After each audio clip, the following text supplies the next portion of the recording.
Dal Vangelo secondo Luca. Gesù si recò in una città chiamata Nain e con lui camminavano i suoi discepoli e una grande folla. Quando fu vicino alla porta della città, ecco, veniva portato alla tomba un morto, unico figlio di una madre rimasta vedova, e molta gente della città era con lei. Vedendola, il Signore fu preso da grande compassione per lei e le disse: «Non piangere». Si avvicinò e toccò la bara, mentre i portatori si fermarono. Poi disse: «Ragazzo, dico a te, alzati». Il morto si mise seduto e cominciò a parlare, ed egli lo restituì a sua madre.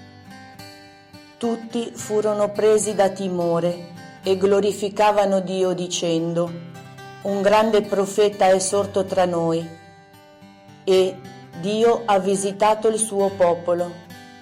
Questa fama di lui si diffuse in tutta quanta la Giudea e in tutta la regione circostante.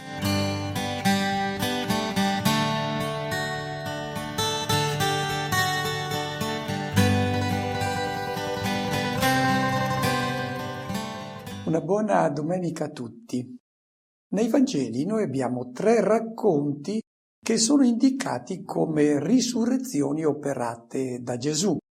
Una è molto celebre, quella di Lazzaro, poi abbiamo quella della figlia di Gairo, uno dei capi della sinagoga di Cafarnao, e poi abbiamo una terza che è quella che ci viene presentata nel brano evangelico di oggi, la risurrezione del figlio della vedova di Naim.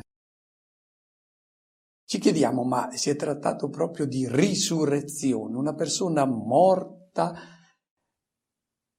ma è possibile far tornare fuori dal paradiso una persona, rimandarla in questo mondo? Se una persona è morta definitivamente. Non avrebbe alcun senso rimandarla a morire una seconda volta. Di che cosa si è trattato? Anzitutto non parliamo di risurrezione, perché per noi risurrezione indica la conclusione di questa vita e l'ingresso nella vita definitiva, dalla quale non si può tornare indietro. Quando qualcuno torna nel nostro mondo, stava per concludere la sua esistenza qui, ma qualcuno l'ha riportato indietro, può essere anche un medico che lo riporta di qui, allora parliamo di rianimazione, cioè riportare una persona nel nostro mondo. Di che cosa deve essersi trattato allora questo episodio che ci viene raccontato solo dall'Evangelista Luca? Certamente di una guarigione da una malattia molto grave che era considerata praticamente impossibile perché la persona era considerata oramai morta. È stata interpretata questa guarigione come una vittoria sulla morte, ed è stata una vittoria sulla morte biologica. E che cosa ha fatto l'Evangelista Luca? L'ha riletta dal punto di vista della catechesi e l'ha trasformata in una parabola attraverso la quale lui ha voluto aiutarci a capire il messaggio centrale della nostra fede, che è la vittoria sulla morte. La rianimazione non è una vittoria sulla morte, è una vittoria provvisoria. Poi la morte alla fine vince. Vincere la morte vuol dire introdurre la persona che conclude la sua vita biologica in questo mondo, mostrare che la morte biologica non distrugge la persona, conclude una certa forma di vita, ma la persona non muore per una vita che le è donata da Dio. È il tema centrale, la verità centrale di tutta la nostra fede, perché se non c'è la vittoria sulla morte, nulla ha senso nella nostra esistenza in questo mondo. Vediamo questo racconto che l'Evangelista stesso ci invita a leggere come una parabola di ciò che Dio fa per la vita dell'uomo. Inizia il brano dicendo che in seguito Gesù si recò in una città chiamata Naim. In seguito perché viene da Cafarno, dove ha guarito il servo del centurione, quindi anche quella è stata una vittoria sulla morte, perché la malattia è sempre una forma di morte, ci impedisce di vivere la vita in pienezza e quindi vincere la malattia è una sconfitta per quella parte di morte della persona, perché non è una vita piena quella di chi è ammalato. Però qui, quando Gesù arriva a Nazareth, Cafarno si trova a una 50 di chilometri da Naim.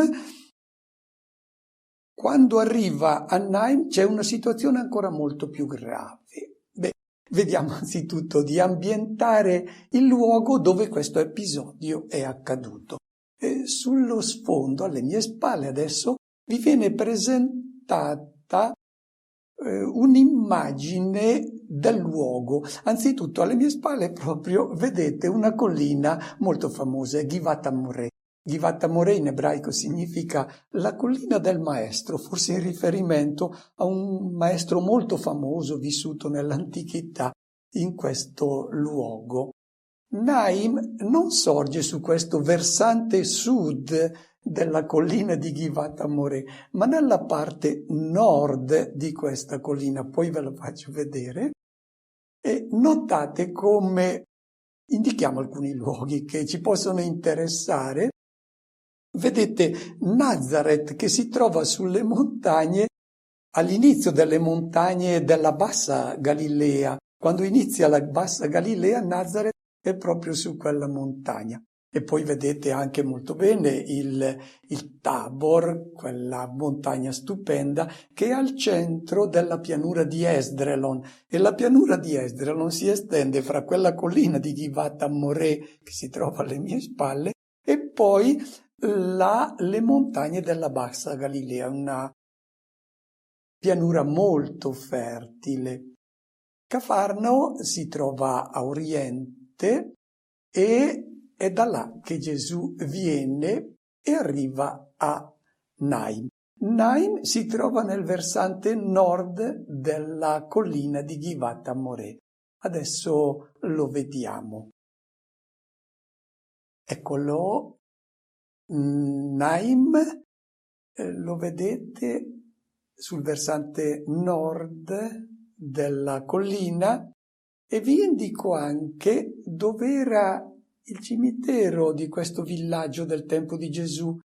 Naim in ebraico significa delizioso, perché, come vedete, è adagiato su un clivo molto fertile del Givat Amorè, e nell'antichità era coperta questa collina di querce, terebinti, salici, tamerici, e al centro di questo villaggio c'è anche la sorgente d'acqua. Poi ci sono tutti questi campi molto fertili, e quindi Naim è un nome molto indovinato per questo luogo. È un luogo delizioso. Il cimitero, vi dicevo, si trova a occidente perché i defunti venivano portati nella direzione dove tramonta il sole. Si passava dalla luce di questa vita verso la tenebra della tomba, quindi si seguiva il percorso del sole che tramonta. E Cafarno si trova a oriente di Naim. Dopo questa presentazione geografica, veniamo adesso al racconto evangelico.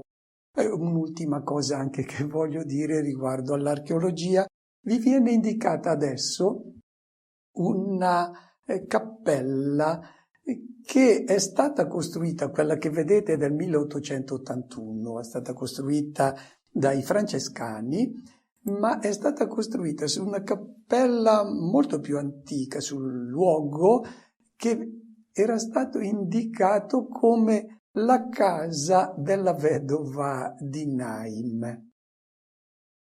Naim. Questo villaggio è un'immagine che raffigura un po' tutti i villaggi, le città, i luoghi in cui scorre la nostra vita. Deliziosi magari, e anche se si tratta però di luoghi molto ameni, anche se ci sono persone baciate dalla fortuna che possono permettersi delle ville in paesi esotici, su isole in mezzo all'oceano, la gioia però a un certo punto finisce perché arriva il lutto, i sorrisi si trasformano in lacrime, perché c'è un evento nella nostra vita che va tenuto presente. Per quanto sia deliziosa la vita che noi riusciamo a costruire in questo mondo, a un certo punto finisce. Ricordiamo il Salmo 49 che dice: per quanto l'uomo paghi il riscatto della propria vita, non sarà mai sufficiente per vivere senza fine e non vedere la fossa. Persone molto ricche pensano che i loro beni possano perpetuare la loro vita. Non è possibile. Continua il salmista: lasceranno ad altri le loro ricchezze, anche se hanno dato il proprio nome a città. Ricordiamo le Cesaree, le Laodicee, le Alessandrie, questi personaggi che avevano dato il nome a queste grandi città, però la loro vita anche si è conclusa. Con Gesù che viene da Cafarnao ci sono i discepoli e una grande folla. È un corteo quello. Nell'icona vedete questo corteo che ha davanti Gesù, che è il Signore della vita, e si sta avvicinando alla città di Naim. E quando fu vicino, dice il brano evangelico, alla porta della città, veniva portato alla sepoltura un morto. Vedete ancora nell'icona questo corteo che esce dalla città, ed è importante tenere presente che qui c'è l'incontro di due cortei. Uno è guidato da Gesù, il Signore della vita. L'altro è guidato da un morto, il figlio della vedova di Naim. E tutti e due questi capi del corteo sono seguiti da una folla grande. Su Naim sta calando il buio della notte, perché è di sera che i defunti venivano portati al cimitero al tempo di Gesù. E questo orario serviva proprio a sottolineare il passaggio dalla luce della vita alle tenebre della morte. I cimiteri, come vi ho indicato prima, erano fuori dall'abitato e si trovavano a occidente, dove tramonta il sole. È l'oscurità che avvolge la folla in lutto, è il simbolo della tenebra in cui sono immersi tutti coloro che non hanno incontrato il Signore della vita, il Signore della luce. Una parolina anche come avveniva il corteo della sepoltura al tempo di Gesù.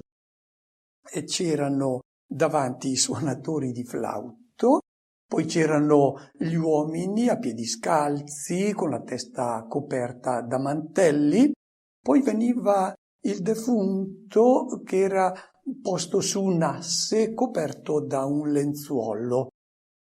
Era portato a spalla e dietro alla salma del defunto veniva, in questo caso, la madre con le donne e le prefiche che emettevano grida strazianti, pianti. Poi la salma era portata e deposta nella terra nuda e quando era coperta si metteva sopra una stele. Coloro che passavano ponevano poi delle pietre su questa tomba, ed è esattamente ciò che accade ancora oggi nei cimiteri ebraici. Chi va in Israele, per esempio, vedrà su tutte queste tombe che ci sono delle pietre. Il significato è molto bello. Pietra significa porre una costruzione, dare un contributo a una costruzione, e la costruzione è quella di un monumento sopra la tomba. Chi passa davanti alla tomba di uno che ha conosciuto e che sa che è una persona buona, brava, che merita un monumento, deponeva una pietra. Voleva dire: io depongo la mia pietra perché il monumento alla tua vita, alla tua storia possa innalzarsi. Sarà poi un'immagine che Gesù impiega nel Vangelo quando dice: voi avete ucciso i profeti e poi costruite i monumenti a questi profeti che sono morti, poi riconoscete che avevano ragione. Bene, anche se ci siamo impegnati quindi a rendere bella e piacevole la nostra vita in questo mondo, da questo mondo si deve uscire. Questo è il nostro destino. E il passaggio dall'animalità all'umanità ha conferito a noi uomini la consapevolezza che un giorno la nostra vita si conclude. E proprio perché siamo uomini, gli altri animali non sanno di dover morire, noi lo sappiamo. Proprio perché siamo uomini, noi ci chiediamo: che cosa avviene dopo la morte? Dove andiamo a finire? E rimuovere il pensiero e l'interrogativo che ci caratterizza come uomini non è saggio. Dobbiamo pensarci e dobbiamo porci questa domanda, perché dalla risposta che diamo deriva poi la decisione, il tipo di vita che noi vogliamo costruire. Da questa vita dobbiamo uscire, si tratta di sapere per andare dove. Venivano date le risposte, nella Bibbia le troviamo. Giobbe diceva: noi andiamo verso la terra dell'oscurità, terra di caligine e di disordine, dove la luce è tenebra, verso la via senza ritorno. Giobbe non ha la prospettiva di un'altra vita. Tutto finisce nella tomba, finisce nello Sheol. Diciamolo subito.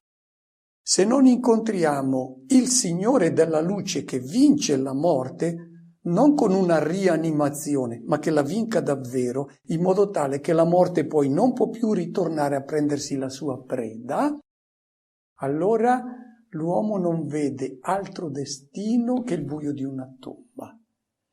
Tutto ciò che è stato fatto, il bene che è stato costruito, l'amore donato, finisce tutto nel nulla.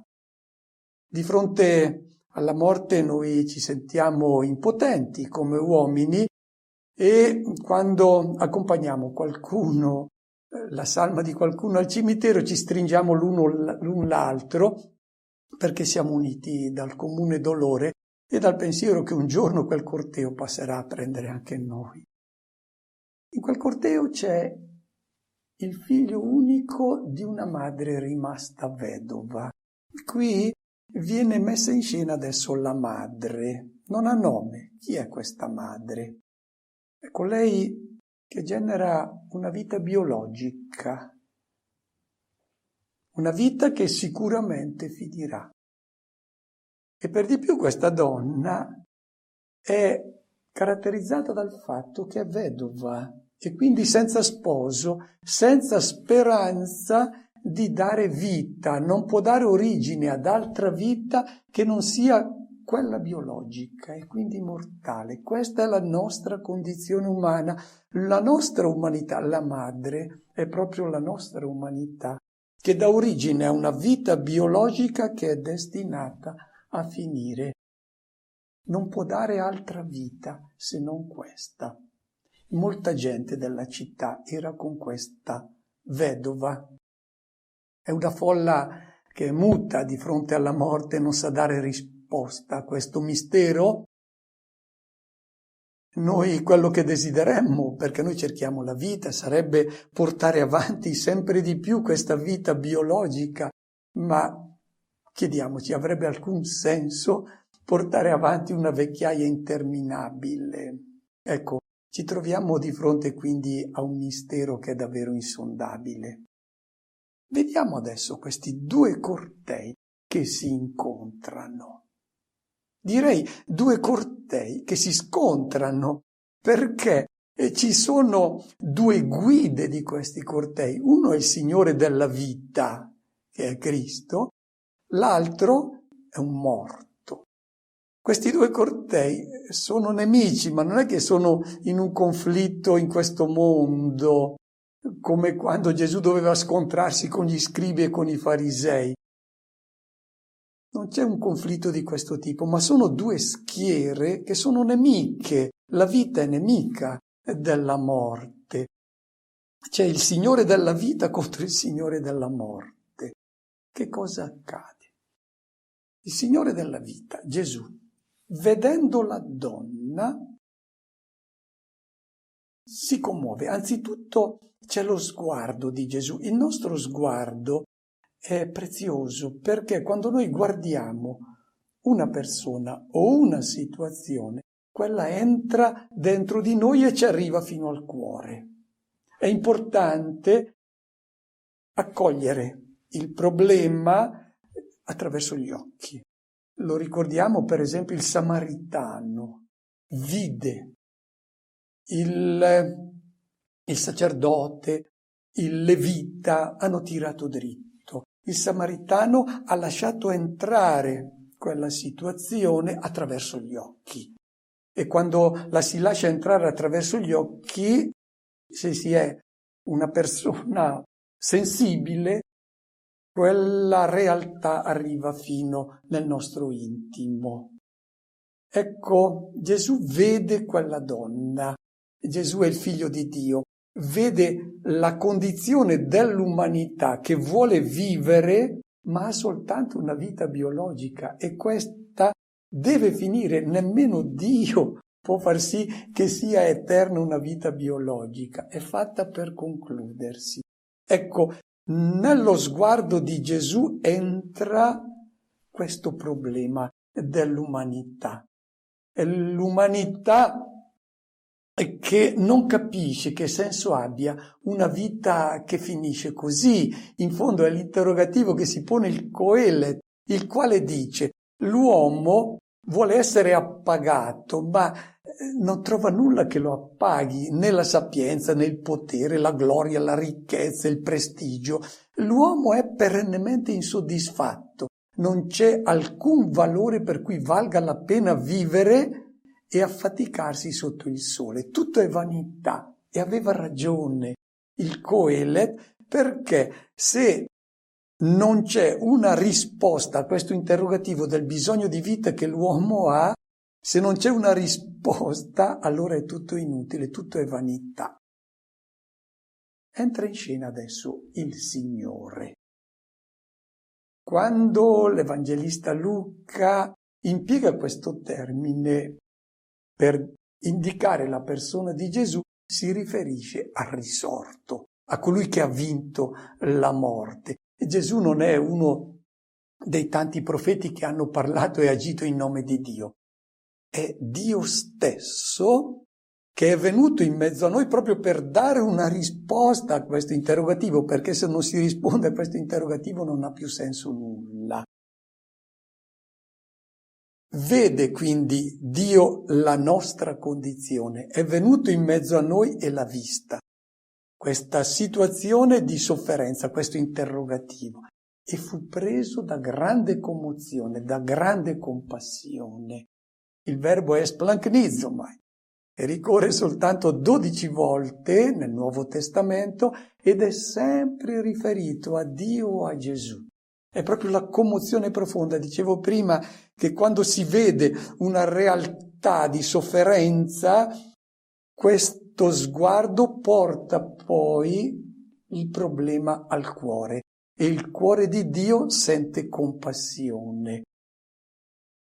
Forse noi ci chiediamo, ma perché Dio non ci ha resi immortali e non ha distrutto la morte biologica? La risposta è perché Dio non lo può fare. Se lo potesse fare, lo farebbe, perché sa che questo tipo di conclusione della nostra vita ci disturba. Non può farlo perché la nostra condizione umana deve concludersi nel suo aspetto biologico. Vediamo allora che cosa fa Dio. Sente Gesù questo dolore profondo che è la perdita di un amico, la perdita di un parente. Anche Gesù ha sentito il Figlio di Dio che si è fatto uno di noi, ha sperimentato quel dolore che noi proviamo di fronte alla morte di una persona cara. Gesù ha visto morire Lazzaro, ha pianto, ha visto morire suo padre Gesù. Capisce quindi cosa significhi perdere un amico. L'uomo sente una profonda rivolta interiore di fronte alla morte. Forse comincia anche a gridare che la vita è ingiusta, che è crudele, qualcuno anche incolpa Dio. Gesù capisce tutto, ecco lo splancnizzo ormai. Gesù sente profondamente l'emozione di fronte a questo interrogativo della donna, dell'umanità, che è capace di dare soltanto la vita biologica che finisce. E adesso Gesù interviene e agisce in modo gratuito. Questo è significativo. Non gli è stato fatto alcuna richiesta.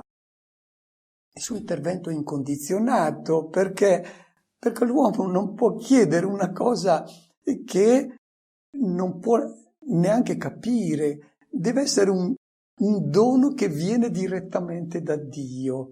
E non presuppone nemmeno la fede. Gesù si comporta così perché la risurrezione, cioè il passaggio da questa conclusione della vita biologica alla vita del mondo di Dio, è un puro dono suo. Che cosa fa Gesù? Sono importanti adesso i gesti. Si avvicina, tocca la bara. Sono dettagli importanti. Perché? Perché toccare la bara rendeva impura la persona. Lo ricordiamo che nel libro dei Numeri si dice che chi tocca un defunto, chi tocca una bara, per 7 giorni rimane impuro, e se qualcuno tocca lui diventa impuro. L'acqua con cui viene purificato è impura. Ecco questo terrore di fronte alla morte. Gesù tocca questa bara. Da quando lui la tocca, la morte non è più un'impurità. Perché? Perché l'ha trasformata in un grembo dal quale si nasce per una vita che non finisce. E quindi non è più una condizione di impurità quella della morte. La morte è una nascita. Si segna l'entrata nel mondo di Dio, è l'inizio di una festa. E certo, noi piangiamo perché una persona cara non è più con noi e noi siamo ancora in questa condizione. Ma lo sguardo della fede ci fa vedere dove è arrivata, che è il banchetto di nozze nella casa del Padre, e quindi non ha più alcuna forma di impurità. Quando Gesù tocca quella bara, i portatori si fermano. Il corteo della morte è bloccato dal Signore della vita. Loro volevano andare al cimitero. Quel corteo è bloccato. Non va al cimitero vanno le spoglie, non la persona, con tutta la sua storia di amore. Questa persona, le spoglie vanno al cimitero perché è conclusa la vita biologica, ma lei, con tutta la sua storia di amore, riceve il corpo dei risorti. La persona, con il corpo da risorti, entra in comunione piena, senza limiti. Non è la morte un passaggio verso la solitudine, ma verso la pienezza di vita, perché il corpo dei risorti, che non è più fatto di atomi, è la persona che comunica con tutti i fratelli e comunica con Dio. La vittoria quindi che il Signore riporta sulla morte non consiste nel ritardare di qualche anno l'uscita da questo mondo. Quando Gesù ha toccato lui stesso la bara, ha bloccato questo corteo che finiva al cimitero e sembrava che tutto si concludesse lì.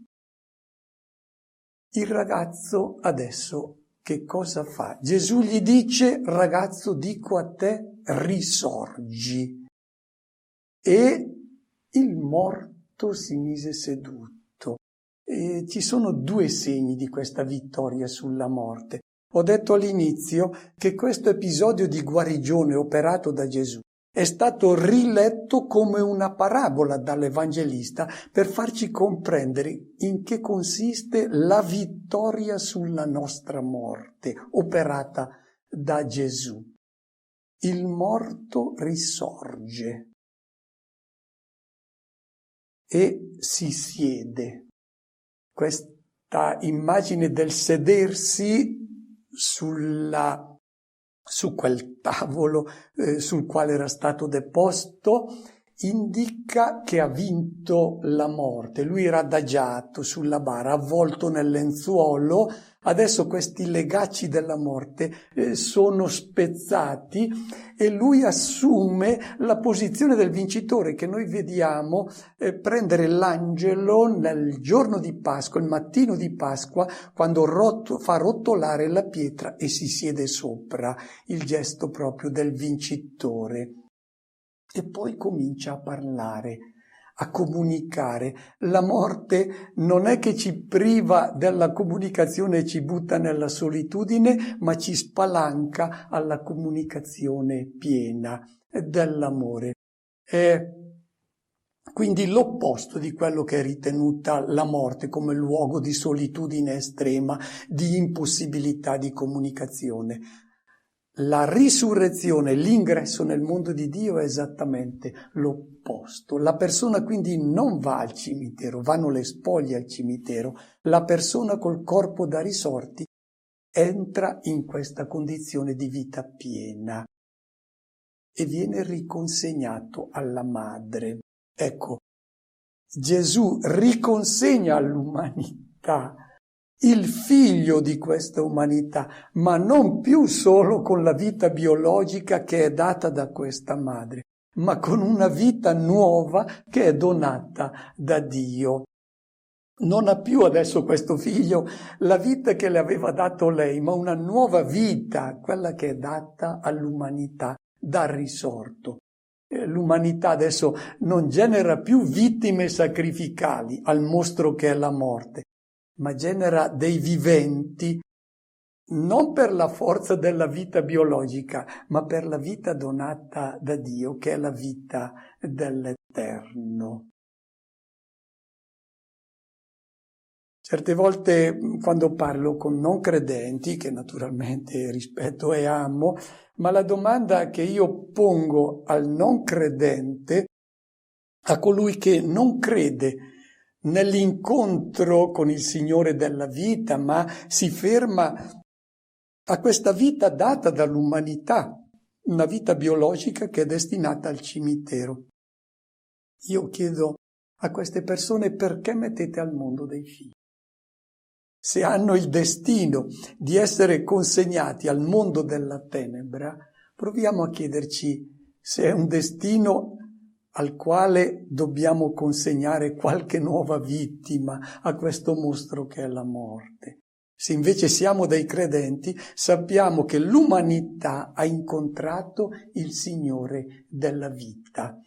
E quindi questo Signore della vita riconsegna all'umanità un figlio nuovo che ha due vite, quella biologica che è data da questa madre e poi la vita dell'eterno che è donata da Dio. Allora tutto cambia nella nostra vita se abbiamo questo sguardo che ci è dato dalla fede. Difatti tutti furono presi da timore, non ci sono più adesso i due gruppi che si confrontano l'uno con l'altro. Ha vinto il Signore della vita e tutti sono sbalorditi dall'opera straordinaria che Dio ha fatto, questo dono che ha offerto all'umanità. E difatti tutti cominciano a lodare Dio e a glorificarlo dicendo: è arrivato un grande profeta e Dio ha visitato il suo popolo.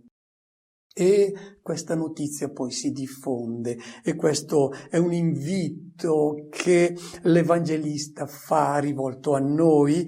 Chi ha questo sguardo di fede, oltre allo sguardo che hanno tutti, che è quello materiale, ma uno sguardo che ci fa vedere qual è il destino e che ci attende, deve poi annunciare la gioia di questa luce che ha ricevuto da Cristo, annunciarla a tutti i fratelli, perché vivano questa vita in questo mondo con la gioia di chi sa che il destino che ci aspetta è quello della gioia del banchetto nella casa del Padre. Auguro a tutti una buona domenica e una buona settimana.